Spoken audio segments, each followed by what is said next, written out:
Hindi po mlakog ti. Naputik ko.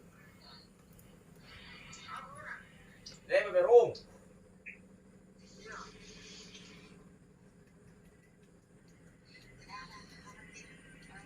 Ha?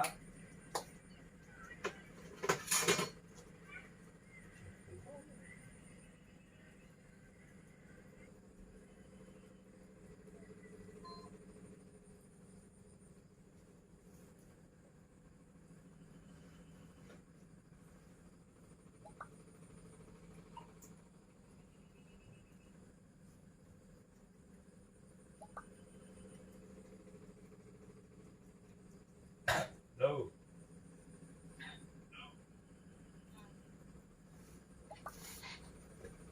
Ada niya po di magasan.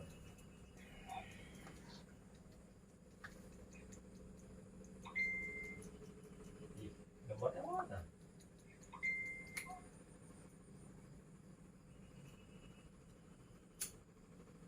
Saya bilang jangan mandi malam, mandi malam. Terus kau mandi malam dong.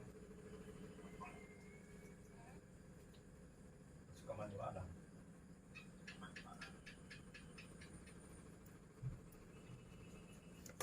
Muntah-muntah dia makanya pulang itu.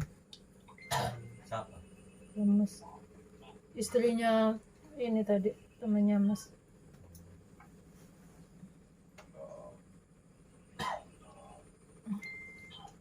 Diimpus setengah hari tadi biar bisa bangun karena ke Dandim tahu laporan. Gantung di rumah. Gantung di rumah.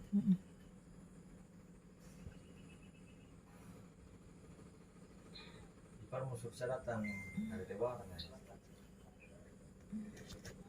Saya suruh didatang, saya disuruh datang.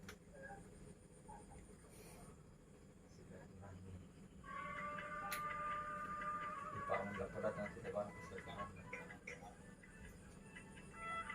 Dan lapor datang ke Dewa.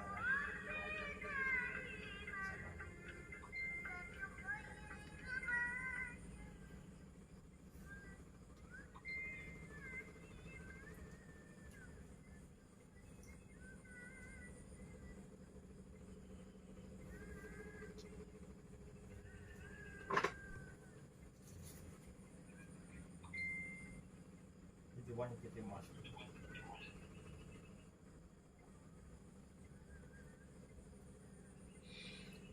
Gak apa-apa.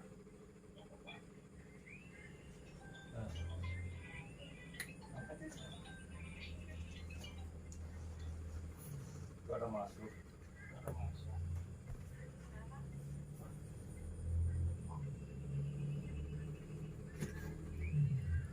Ada telepon masuk itu.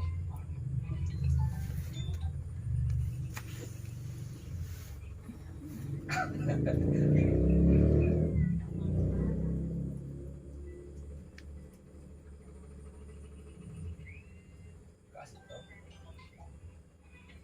Angkat dulu. Itu mau wani banget bisa dulu.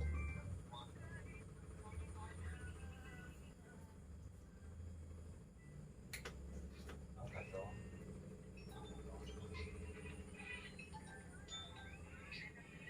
Ayo.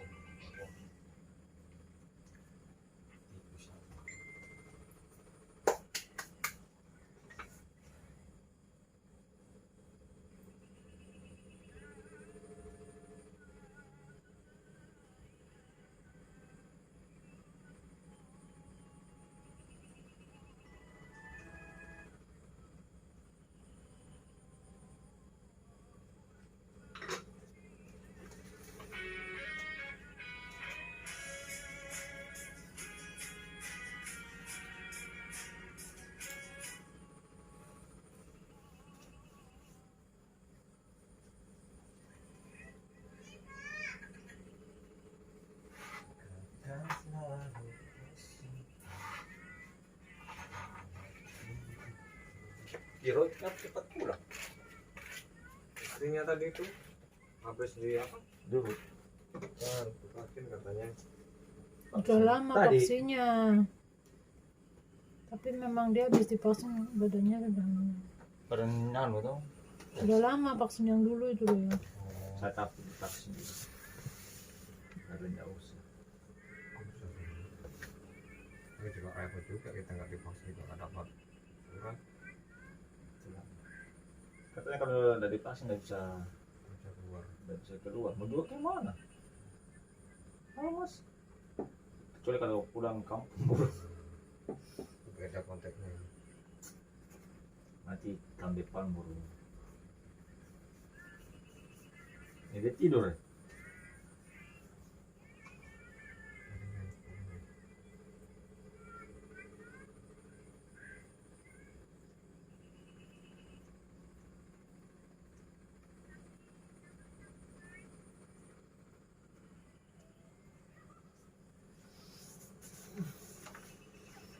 Udah.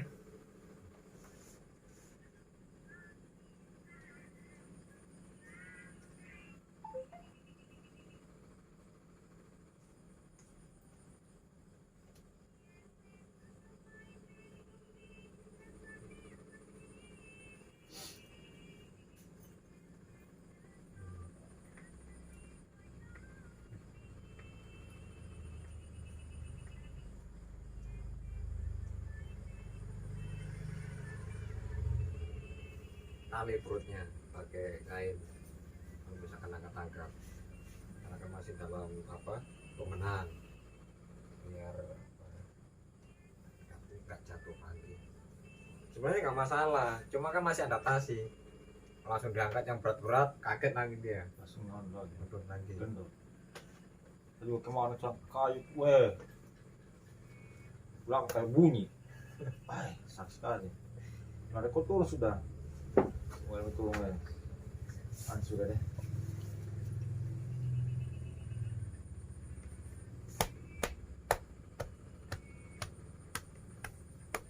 Lambungnya sudah bagus, terus lambung bagus. Baru 3 kali konsumsi apa katanya Bala itu. Baru 3 kali ini udah bagus, lambungnya bagus.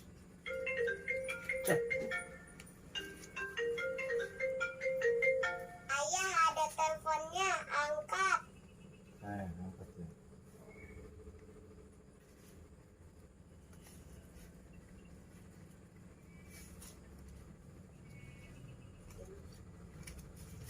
Kasih itu uang banyak.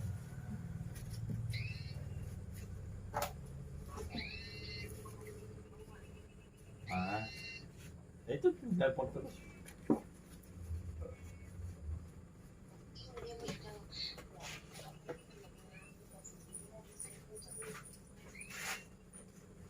Adik atau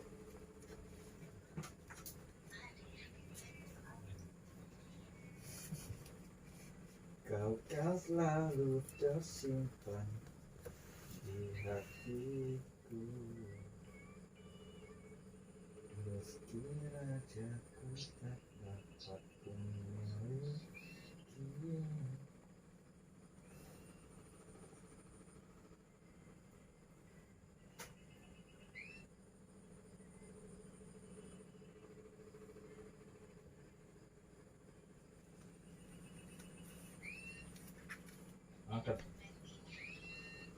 Angkat dulu dong.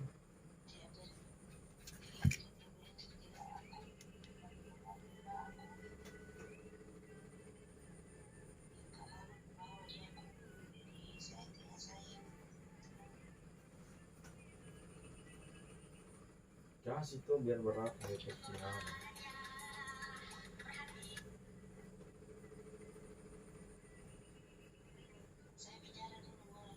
Yes.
Kenapa itu ya?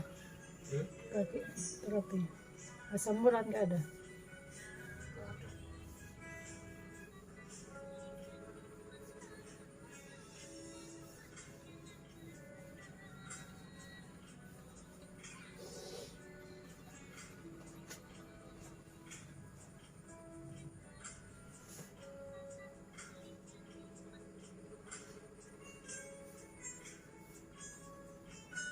Pinggang nggak masalah.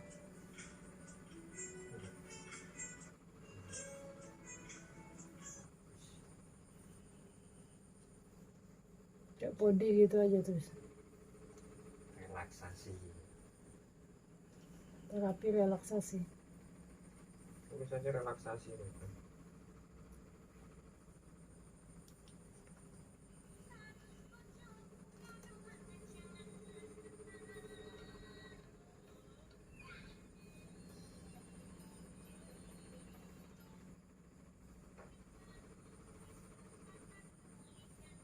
Relaksasi.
Udah enggak ya?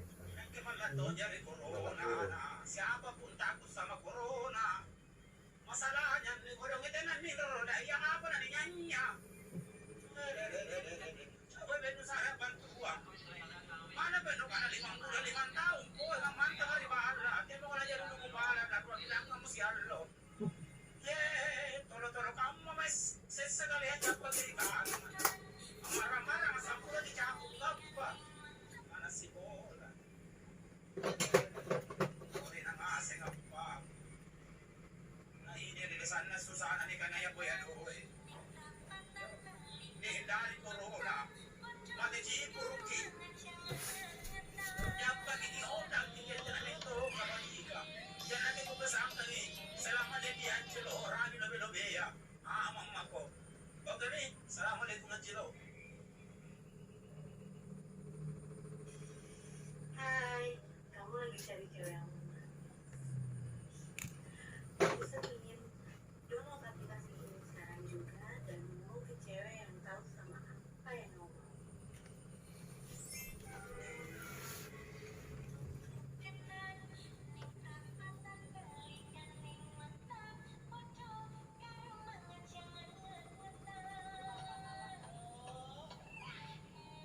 perubahannya.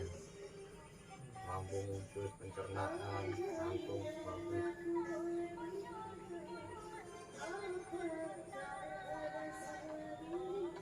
Tipsnya ketika nanti mau kerja angkat berat,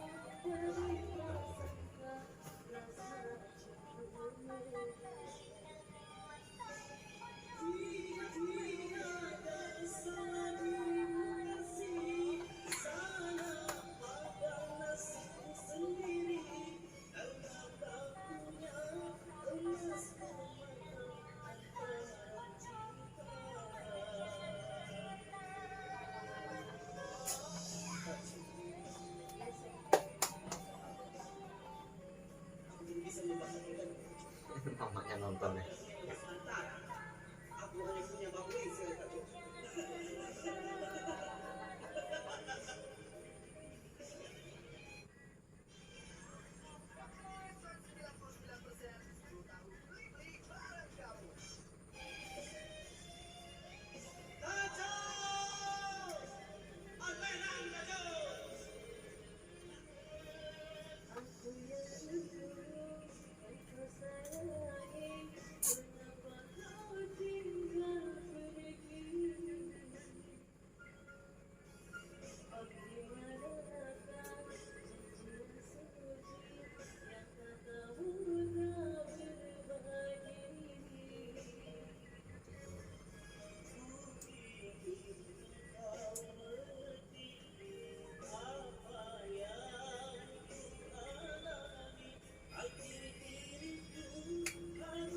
Berapa? Kalian itu bajunya dibuka. Iya. Sekalian ke atas pinggang-pinggangnya.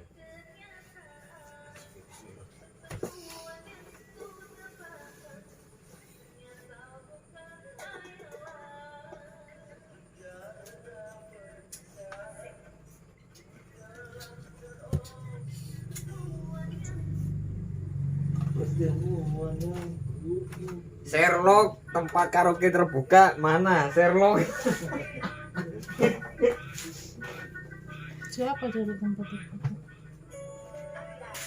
Saya cuma tanya, saya mau kasih barangkali ada tempat karaoke yang buka.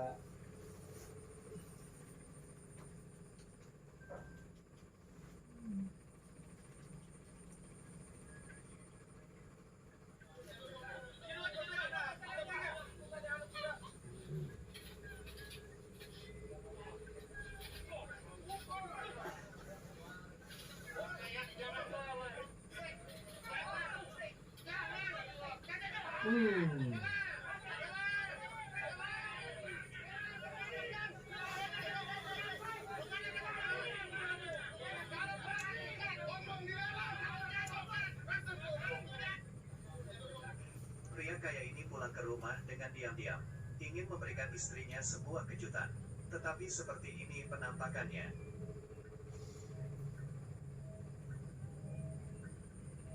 Seorang pianis tunanetra membunyikan bel pintu rumah pria kaya itu. Namun tidak ada yang membuka pintu.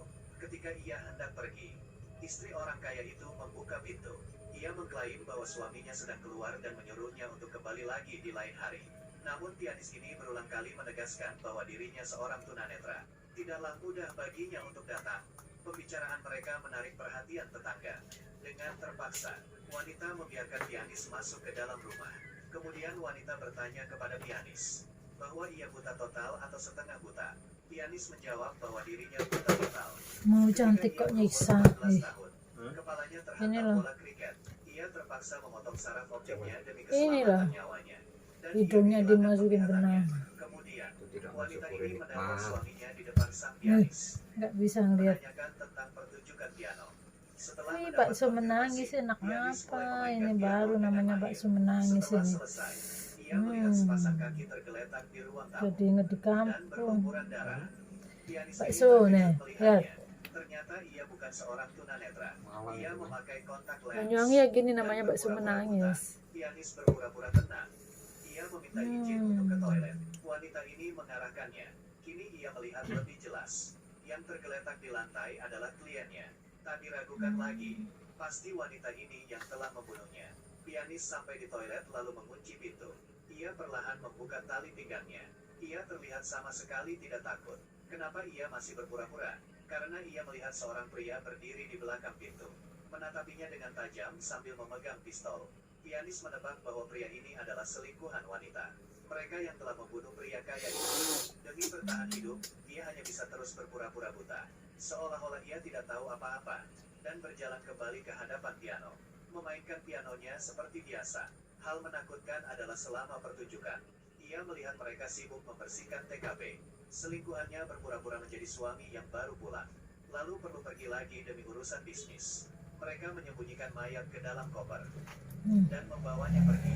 Setelah 1 jam berlalu, akhirnya sang pianis ini berhasil keluar dari rumah itu. Ia duduk sambil melamun di pinggir jalan. Lalu ia membeli sebuah lotre dari seorang ibu yang memiliki tato dewa di lengannya. Lalu ia pergi ke kantor polisi untuk melapor. Namun ketika dia akan berbicara, ia tidak sengaja melihat inspektur polisi ternyata adalah pria tadi. Ucapannya tiba-tiba terhenti. Ia tahu bahwa jika pria itu mengetahuinya, ia pasti akan kehilangan nyawa. Lalu ia beralasan bahwa kucingnya hilang. Inspektur pun langsung mengenali pianis itu dan mengikutinya sampai rumah, ingin memastikan bahwa apakah ia benar-benar buta. Dan inspektur menemukan sebuah koran di rumahnya. Ketika ia hampir ketahuan, ia beralasan bahwa koran itu untuk membersihkan kotoran kucing. Ia bergegas menyembunyikan kotak softlensnya. Setelah ia dites beberapa kali, inspektur baru pergi meninggalkan rumahnya. Ketika pria ini berada di toilet, ia menemukan sebuah jam tangan berharga. Tak diduga, ia dijebak sebagai pembunuh pria kaya itu. Pada acara pemakaman pria kaya, pianis ini diundang untuk memainkan piano. Nenek tetangga mengenali pianis ini. Lalu ia mendatangi polisi lain dan berkata bahwa ada kejanggalan pada kematian pria kaya. Pada hari itu, ia melihat orang lain memasuki rumah sebelum pria kaya itu pulang. Hal ini dengan cepat diketahui oleh inspektur dan wanita. Sang pianis diundang oleh istri pria kaya itu ke rumah untuk mengajari putrinya bermain piano. Tapi begitu pintu lift terbuka, ia melihat wanita mendorong nenek itu hingga jatuh. Dan ia berpura-pura tidak melihat apa-apa, menekan bel dan menunggu di luar pintu. Setelah polisi tiba, kasus ini ditutup langsung dengan alasan peristiwa kecelakaan. Pria ini menyaksikan 2 kasus pembunuhan dalam beberapa hari. Mentalnya mulai ambruk. Ia pun pulang ke rumah tanpa berpura-pura buta. Namun, semua ini direkam oleh seorang anak dengan ponselnya. Tiba-tiba bel berbunyi. Wanita itu mendatangi rumahnya untuk berterima kasih karena ia telah mengajari putrinya bermain piano dan membawa makanan kepada pria untuk dicicip. Untuk memastikan lagi apakah pria ini benar-benar buta, ketika pria membalikkan badan, wanita sengaja menakutinya. Lalu ia menuangkan racun ke dalam minuman pria. Jika diminum, ia akan mati. Jika tidak diminum, maka ia akan ketahuan. Demi bertahan hidup, pria sengaja menjatuhkan minumannya. Wanita langsung mengeluarkan pistol dan membidiknya. Pria mengangkat tangannya secara refleks. Kali ini pria ketahuan. Tiba-tiba ia merasa pusing dan jatuh pingsan. Ternyata wanita menaruh obat di dalam makanan. Di waktu bersamaan, kekasih pria itu datang. Dari ponsel anak itu, ia melihat rekaman pria berpura-pura buta. Kekasihnya yang marah langsung mengedor pintu rumah pria. Dan wanita itu sengaja bertelanjang agar kekasihnya mengira bahwa pria itu selingkuh. Setelah kekasihnya pergi, pria ini terbangun, tetapi matanya telah dibutakan oleh wanita itu. Malam harinya, inspektur yang masih khawatir Kalau mendatangi ada rumah orang pria makan nggak boleh dan naik-naik kayak membunuhnya. tadi itu. Namun pria berhasil melarikan diri. Biasaan banget. Ia berlari di jalanan dengan panik, lalu menabrak tiang listrik dan pingsan. Inspektur mengira pria telah berhasil lolos. Tak disangka, tiang listrik itu malah menyelamatkan pria. Pria diselamatkan oleh ibu penjual lotre, lalu membawanya ke dokter untuk mengobati matanya. Ketika mereka tahu bahwa pria ini hidup sendirian, sebuah rencana jahat datang menerpanya. Ginjalnya sedang diperdagangkan. Pria ini ditekan di atas meja operasi. Kedua ginjalnya akan diangkat. Pria ini baru sadar apa yang sedang ia alami. Ia berusaha melawan. Lalu ia bersumpah kepada dewa di lengan ibu itu bahwa ia akan memberi mereka banyak uang. Ibu ini tertegun. Seorang tunanetra, bagaimana bisa tahu bahwa lengannya terdapat tato dewa? Kemudian, pria menceritakan tentang inspektur dan wanita kaya itu kepada mereka. Mereka akan bekerja sama demi uang. Mereka menggunakan pria sebagai umpan untuk menculik wanita kaya itu, lalu memberitahu kepada istri inspektur tentang perselingkuhan suaminya lewat telepon. dan mengancamnya untuk memberi mereka uang. Jika tidak, masalah suaminya akan dipublikasi. Istri inspektur menyetujui permintaan mereka, tetapi seringkali karena uang, sifat buruk manusia akan terungkap. Setelah mereka mendapatkan uang, mereka langsung mengikat pria ini. Bersama